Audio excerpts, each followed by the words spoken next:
A fines del año 2020, con la pandemia esta que vivimos en plena circulación, era bastante común encontrarse con noticias lamentables de personas que perdieron la vida de diferentes edades. Pero hubo un caso que despertó las alarmas de todo el mundo, no solamente porque se trató del fallecimiento de una pequeñita de poco más de un año, sino que también se trató de uno de los casos más crueles de abuso de los más pequeñitos, a la vez más graves, que se dieron en Corea del Sur. El caso de Jung-in despertó las alarmas de todos los residentes del país, quienes comenzaron a cuestionar desde el funcionamiento de los servicios sociales del país hasta la negligencia de la policía al no aceptar las alarmas que se estaban notando en el caso.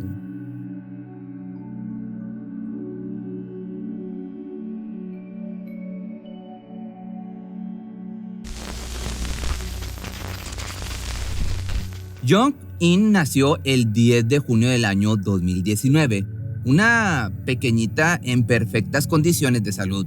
Su madre biológica no estaba en condiciones de cuidar de ella, por lo que la llevó a una iglesia cuando la pequeña tenía tan solo 8 días de vida.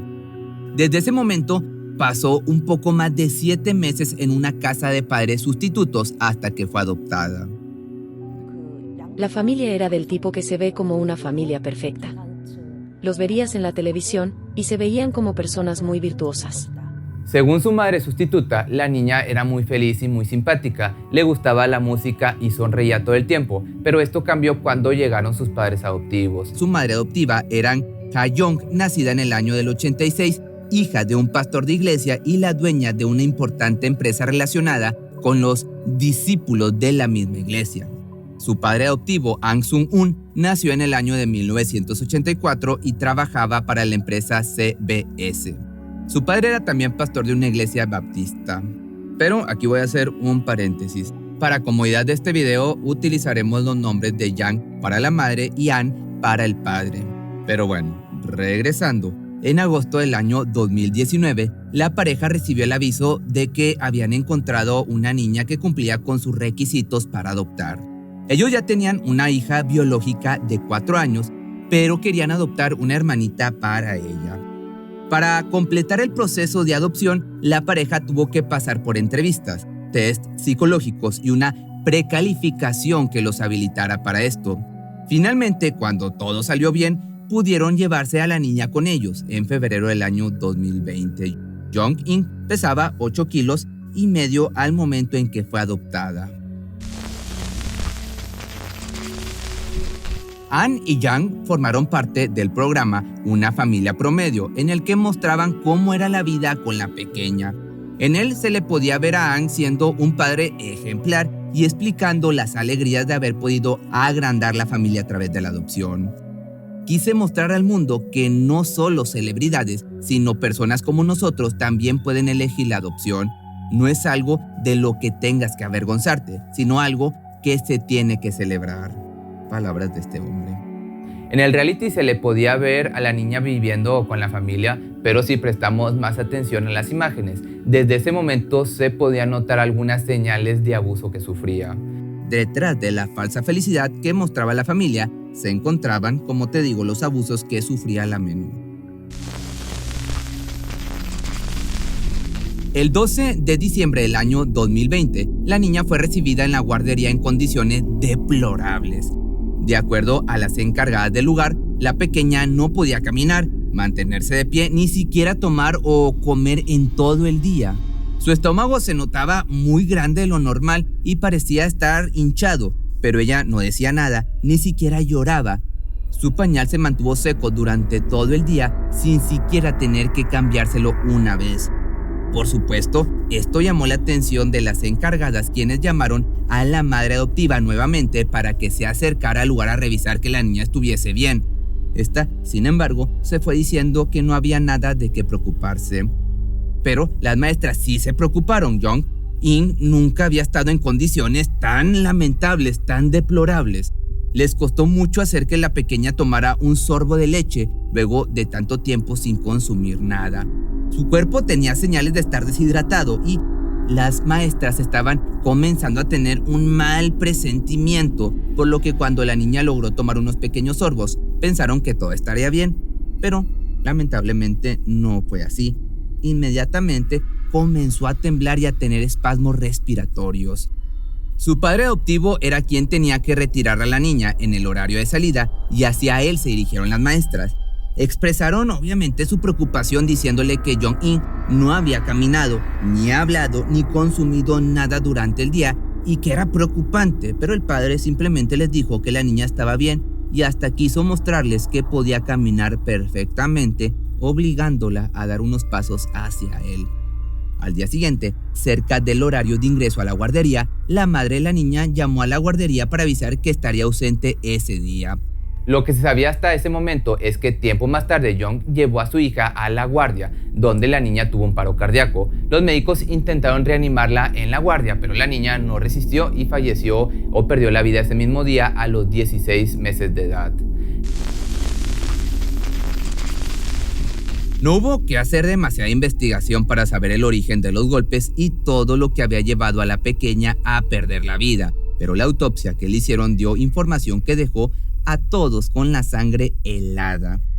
El doctor encargado de hacerla confesó que el caso de Jong-in era el peor caso de abuso de pequeñitos que haya visto en sus 20 años de carrera. De los 3.800 cuerpos que tuvo que examinar desde la perspectiva pediátrica, esta pequeña había sido la que peor heridas tenía y estas llegaban desde sus pies hasta la cabeza, cubierta completamente. Los análisis también arrojaron que ella tenía el abdomen lleno, con aproximadamente el 80% del total de su sangre acumulada ahí. Tenía huesos rotos en todo el cuerpo, incluyendo clavícula, costillas y brazos, y que algunos de esos huesos se habían vuelto a romper luego de haberse sanado solos, sin ningún tipo de ayuda médica de 2 a 4 meses antes. La causa de su muerte fue confirmada como una amputación de su páncreas y daño crítico a sus órganos internos, incluyendo una grave ruptura intestinal que se debió a fuerzas extremadamente pesadas. Los últimos días de la vida de esta inocente fueron de dolor intenso, haciendo que hasta respirar fuera difícil, lo cual explicaría el hecho de que esta personita ni siquiera pudiese llorar en la guardería la última vez que estuvo ahí. 2 meses después de la adopción se dio la primera alerta de posible violencia en la pequeña. Las maestras de la guardería donde asistía Jong-in comenzaron a observar que tenía moretones en el rostro y en las orejas. Al principio trataron de no darle demasiada importancia, malamente, pero luego encontraron más moretones en sus piernas, abdomen y cuello, incluso notando que ella tenía fracturas en las clavículas. Claramente, las mujeres no pudieron dejar pasar esto y decidieron reportar este caso de presunto abuso a la policía el 25 de mayo de 2020. Tanto las autoridades como la Institución de Protección a Menores de Corea abrieron una investigación sobre el caso, pero lo cerraron rápidamente con la conclusión de que no habían encontrado causas de abuso infantil. Sí, así como escuchas. Nuevamente, un mes después, a fines de junio, una persona cercana a la familia notó que había sido dejada en el auto de su padre por más de 1 hora, me refiero a la niña, en un día caluroso, por lo que hizo la denuncia a la policía. La investigación no fue iniciada por las fuerzas hasta casi más de 1 mes después, así que todo el material que se podría haber conseguido de las cámaras de seguridad de la zona ya habían sido borrado, por lo que, sin pruebas, el caso se volvió a cerrar. El último caso en el que se abrió una denuncia policial se dio apenas meses antes de que pasara mejor vida. Jong-in se ausentó de su guardería durante 2 meses, de julio a septiembre del año 2020. Cuando regresó ese mismo mes, las maestras estaban completamente sorprendidas por su condición. Había perdido mucho peso y estaba llena de moretones por todo el cuerpo. Las maestras la llevaron inmediatamente a la guardia de un hospital para que un pediatra pudiera examinarla y reportaron a la policía que estaba sufriendo una clara malnutrición y un abuso. Era imposible hacer oídos sordos a esta petición, ya que el maltrato era más que evidente. El pediatra insistió a la policía para que separaran a la menor de sus padres, pero estos, en vez de actuar, llevaron a la infante a otro hospital en el que casualmente el médico tenía una relación cercana con los padres y quien negó rotundamente que existiera un abuso. Solamente diagnosticaron a esta inocente con una infección bucal. Con esto, el caso volvió a cerrarse y Jong-in fue enviada nuevamente a su casa con sus padres, quienes claramente eran violentos a pesar de que las fuerzas opinaran diferentes. Lamentablemente, 20 días después de que se cerrara este caso, la inocente pasó a mejor vida. La llegada de los criminales a la corte fue vigilada por el público, quienes esperaban en la entrada. La gente gritaba asesinos, arrojaban bolas de nieve al autobús que los transportaría y también lo golpeaban con las manos. La mayoría de los presentes también se manifestaron con carteles de diferentes leyendas. En la mañana del 13 de abril del 2021 se llevó a cabo la primera audiencia del caso, en la que la fiscalía solicitó que a los padres de Jong-in se los acusara por haberle quitado la vida, ya que la condena era doblemente severa en esos casos.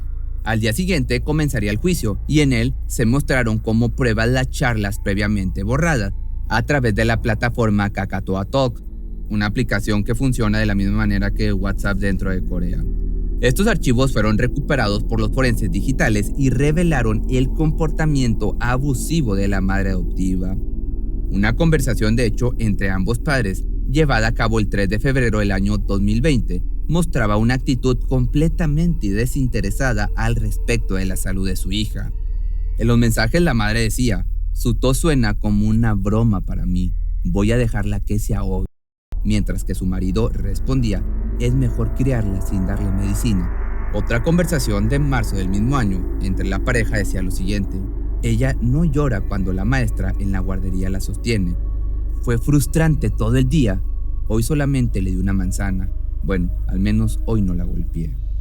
Mientras que el hombre le respondía: "Pinche molesta", o pinche sería aquí en México, no sé cuál sería la palabra en Corea, pero algo así. A la vez, este sujeto también respondió: "Creo que se está volviendo más molesta, porque ahora es así desde la mañana". Por supuesto, todos los presentes en el juicio se sorprendieron al escuchar estos mensajes que compartió la pareja, pero sin dudas, la conversación que perturbó más a los presentes fue la que mantuvieron el día de que la niña pasara mejor vida. En estos, Yang le avisa a su marido sobre la condición física de su hija, y este simplemente responde de la manera más fría posible: "Solo llévala al hospital para formalidad". Y ella, en cambio, le responde que lo hará, pero es una molestia tener que hacerlo. El día después de la muerte de la pequeña, los mensajes que la madre intercambió con cercanos son incluso más perturbadores.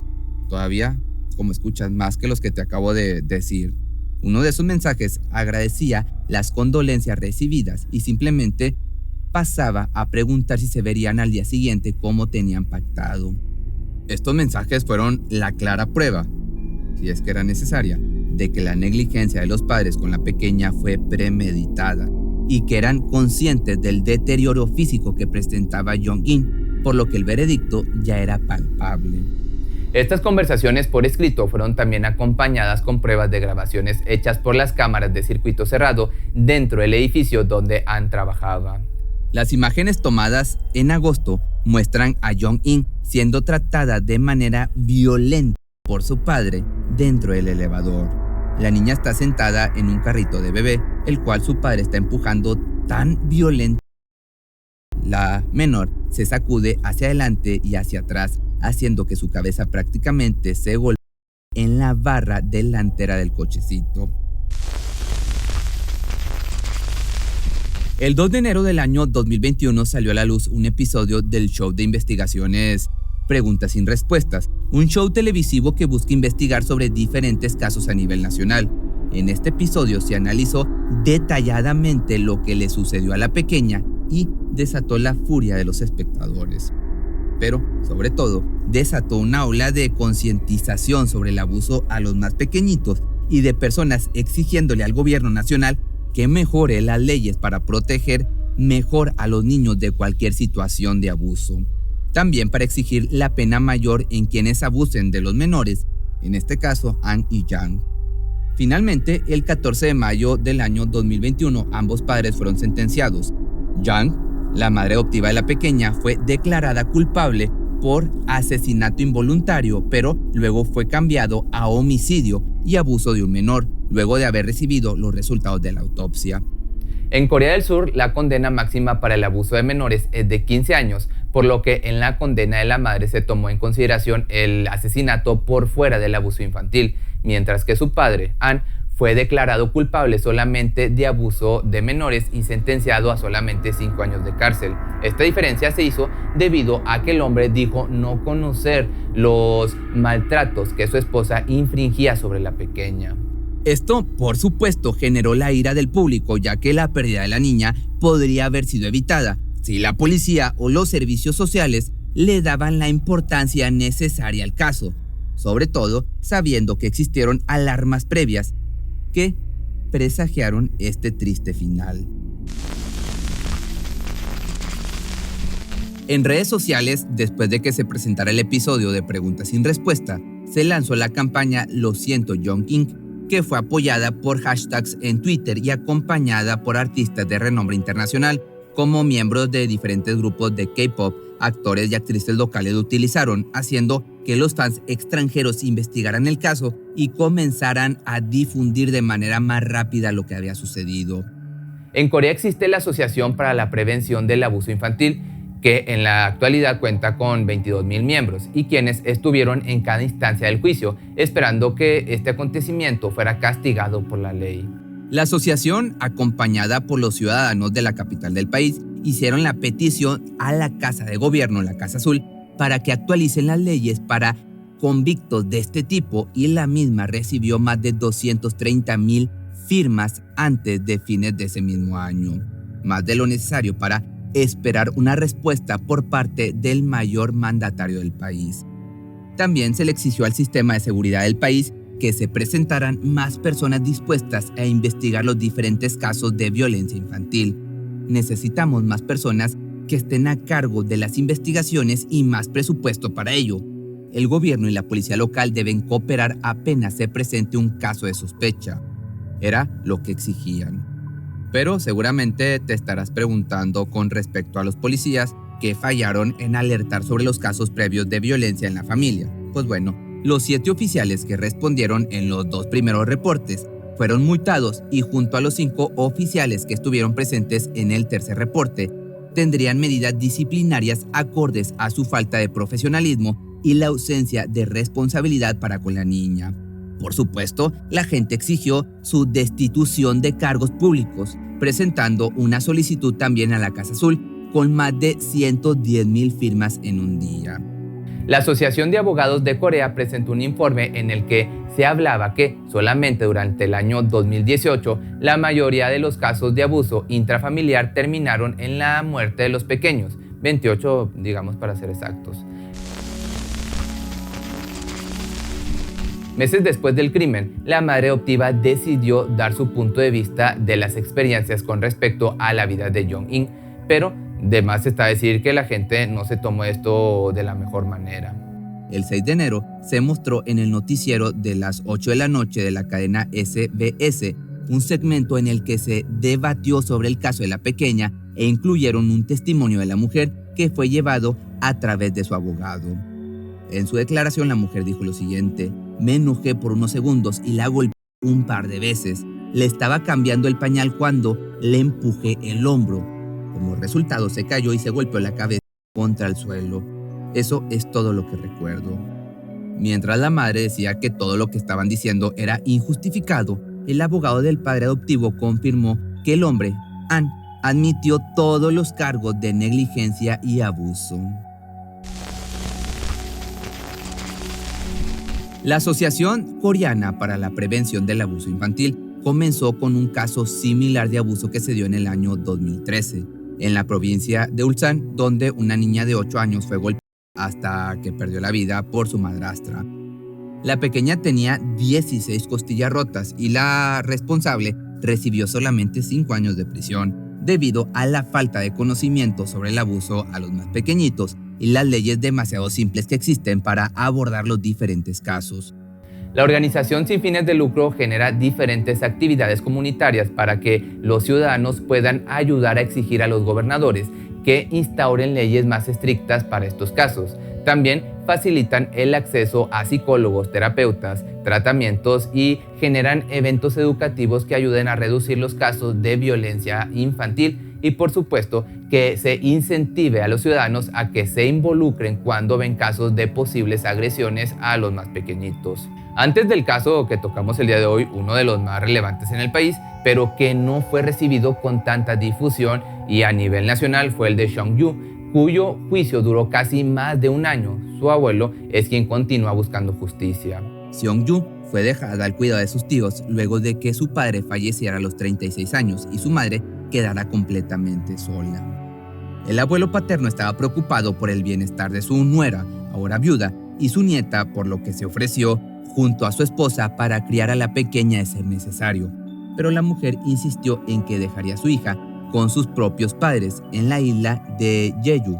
Sin embargo, la niña fue dejada a cargo del hermano mayor de su madre y los abuelos paternos nunca fueron informados de esta decisión. Cada vez que llamábamos a nuestra nuera, ella nos confortaba y nos decía que todo estaba bien. En ningún momento mencionó que la niña estaba al cuidado de alguien más. Nos enviaba frecuentemente fotos y mensajes de texto, por lo que nunca pensamos que algo así pudiera pasar. Seong-Yu perdió la vida luego de 4 meses de lucha contra los golpes que recibía por parte de los adultos a cargo. Teníamos algunas fotos encuadradas y álbumes, pero no podía soportar seguir viéndolos, así que los sacamos. A todos. Pero aún así, no puedo olvidar a Seong-Yu completamente. Así que tengo algunas fotos en mi teléfono. Las investigaciones demostraron que Seong-Yu había cumplido apenas 4 años cuando se mudó a la casa de su tío en abril del año 2020. Ahí era constantemente golpeada con una regla por ser un poco caprichosa para comer y por vomitar, pero nunca fue llevada para ser vista por un médico, incluso teniendo heridas abiertas en la piel. Durante los siguientes 4 meses desde que se mudó, el tío de Seong-Yu se volvió más y más violento, provocándole una hemorragia cerebral a la pequeña. Hasta este momento, la mamá de Seong-Yu se rehúsa a admitir que fue su propio hermano mayor y su cuñada quienes mataron a Seong-Yu. Su lógica es que, ya que la niña está muerta, ellos deberían al menos poder salvar a quienes todavía siguen con vida. Esa es su lógica. La situación es estresante, pero también está haciendo que la gente comience a entender el grave problema que tiene Corea con respecto al abuso de los más pequeñitos y que debe ser obviamente solucionado inmediatamente. Por esto, el abuelo de Seong-Yu también se unió a la fundación y actualmente participa en las actividades organizadas por la difusión. Para cambiar el problema del abuso infantil, yo continúo publicando mensajes, y no solamente por el caso de Seong-Yu, sino por todos los niños que sufrieron algún tipo de abuso. Mientras haya más gente que preste atención y hable del tema, no creo que los casos continúen creciendo. En un documental hecho por la televisión china, se puede ver cómo, acompañado por su hijo menor, el abuelo de Seong-Yu se acerca al distrito donde todavía se está llevando a cabo el juicio por el crimen de su nieto. ¿Cómo se siente ahora? Creo que me voy a sentir con lamento y extrañeza por el resto de mi vida. Siempre voy a estar atormentado por estas emociones tan difíciles, pero no hay nada que pueda hacer sobre eso. Mientras el juicio se desarrolla, me siento atormentado por el pensamiento de la dolorosa muerte de la niña. También estoy extremadamente frustrado y enojado. Se declaró culpable y fue sentenciado a 25 años de prisión. Nosotros queríamos que lo sentenciaran a 30 años, pero el juez solamente le dio 25 años. Afortunadamente, el abuelo junto a sus abogados pudieron apelar contra el veredicto del juez y ahora se encuentran a la espera de un nuevo juicio, con la intención de que la condena se amplíe aún más. Como te das cuenta, estos son algunos de los casos que se dieron en los últimos tiempos, pero no creas que son los únicos. En 2020, hubo casi 38.000 casos que fueron identificados como abuso de menores, mientras que 43 niños murieron como víctimas de ese abuso. En el pasado, separar a las víctimas de sus padres se veía como algo inapropiado.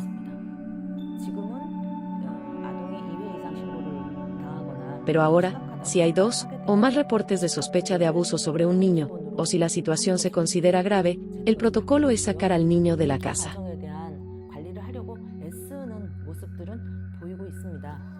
La estadística dice que durante este año se registraron alrededor de 100 casos por día, y de estos, en el 82% de ellos, los abusadores son los padres biológicos, adoptivos o padrastros de la víctima. 87.4% de las veces el abuso ocurre dentro de sus propias casas. Estas estadísticas nos llevan a preguntarnos por qué el abuso infantil es tan común en Corea. Uno de los motivos que más se menciona es la ideología confuciana, que sigue siendo una guía ética de suma importancia en la sociedad. La gente considera que, al ser padres, tienen el derecho de retar y golpear a sus hijos, y los demás no deberían poder interferir en esta práctica. Muchos de los perpetradores, en estos casos de abuso infantil con homicidio, son los padres de esos mismos niños. La corte es extremadamente cuidadosa, por miedo a romper la estructura familiar.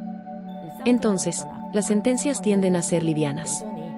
En algunos casos comunes de abuso de menores, no se logra llegar a un castigo.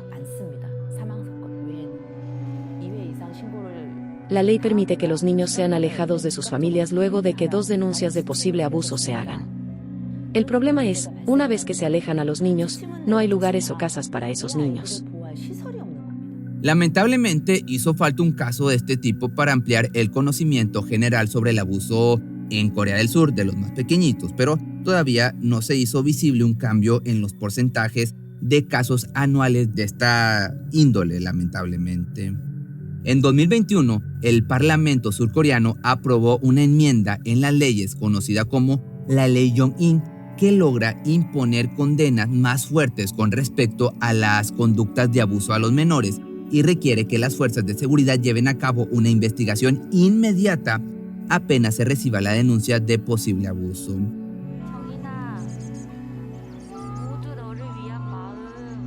Chongbin, todos te aman. Acepta el amor de todas estas madres. Ve hacia algún lugar brillante y ríe tanto como tu corazón te lo pida.